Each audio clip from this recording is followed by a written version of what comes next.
Hi everybody, it's Dave, Blue Jacket 66, here for a quick video. And today I wanted to drag something out of the old treasure chest, an important and exciting issue for me, and that's the 1921 E253 Oxford Confectionary cards. These cards have a little bit of history that's confusing as far as these early candy makers and confectionaries back in on the East Coast, specifically Pennsylvania. There was a Bryce Hines caramel company, I believe in the late 1800s, that eventually became the Bryce Williams company. And in 1903, they released a very important set, this E107 Bryce Williams set, a set of, I think it was 147 cards, but there's some variations. And it was really the first quote-unquote mainstream type set released since the Mayo cut plug, which I believe was in like 1895. So it had a lot of Hall of Famers and quote-unquote rookie cards, because there was quite a gap there, 8 or 9 years between issues of cards. It's really considered a very, very important but very scarce and rare set. It certainly got highlighted by the Wagner rookie card. The Mathewson is very scarce and very valuable. But anyway, after that, Bryce and Williams broke up, and it became the Williams Caramel Company after that. And I believe it was in 1910 that they created this set, the E103 Williams Caramel set, this was a smaller set. It was a set of 30 cards, and just has a ton of Hall of Famers. And again, the Cobb and the Wagner and the Mathewson are huge cards on that. There's strange looking, and they're all these essentially portrait cards with this dark red background that to some is pleasing and to some is not. But that's a beautiful set. And then these caramel makers, the Williams Caramel Company, became Oxford Confectionary after that, and in 1921 released the Oxford Confectionary set. Now this was a much smaller set. This is only 20 cards, but I believe 14 of them are Hall of Famers, and there's some huge names in there. And these are really cool cards. A lot of the photos are unique to the set, and the cards are on very thin paper stock. The one I'm showing here, the Max Carey, is the first Oxford Confectionery I ever owned, back when me and my dad were doing type collecting. And the Max Carey is one we had for the Oxford Confectionery. But these are all one-off collections, as was the E253 Oxford Confectionary. But each of these cards, I don't know, there's the total PSA for Oxford Confectionery is like 253 cards, and again, it's a 20 card set. But between PSA and SGC, I'd imagine it's more like, probably closer to 1,000 cards or so. There's probably between 20 and 30, probably on the lower side of that, of the current populations between SGC and PSA of the 3 cards that I'm going to show here. And I'm very proud of these cards.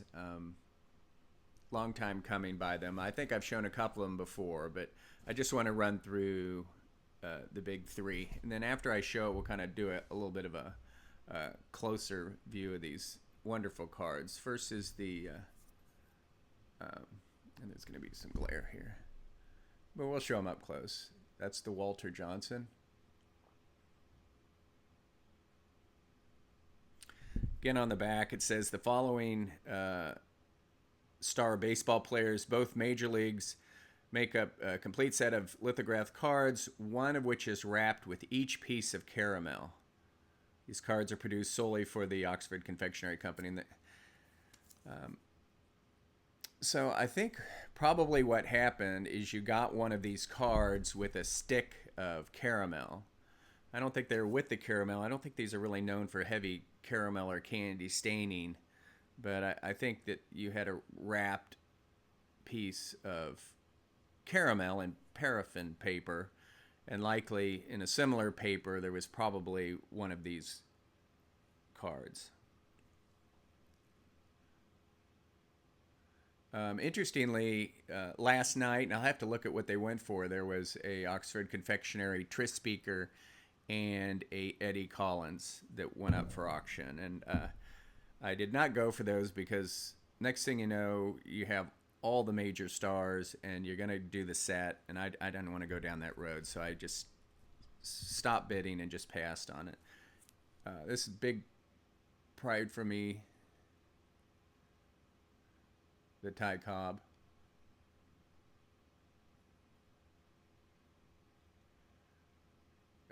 This is, what's the grade on this? A 6. I think there's 4 6s and 1 7. Those are the highest graded ones. I think PSA is graded, I shouldn't say I know. I don't know. 16, 17 or so. Really cool images. And then the key of the set is, of course, the Babe Ruth.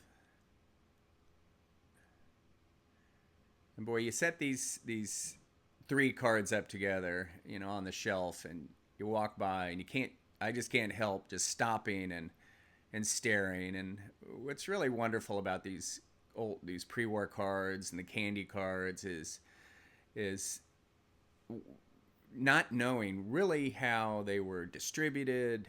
Were they locally? Were they in candy stores? Were they out in boxes? You know, how did this happen? There's no good documentation of it.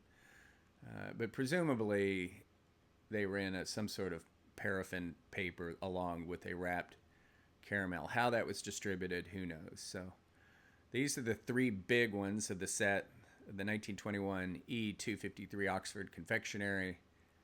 So let's take a close-up of those, please.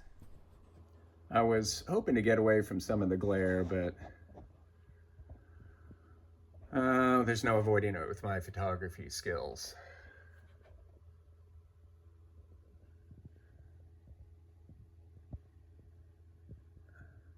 Really, literally paper thin stock on these.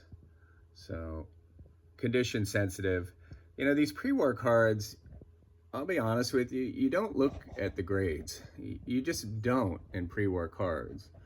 You really look at the condition of the card. For one, that in issues like this, quote unquote high grade would be really too pricey. So everything's in lower grade, and especially in early pre-war, and you go by what does the card look like. And you very well may pay more for a 1.5 or a 2 than you would for a 3 or a 4.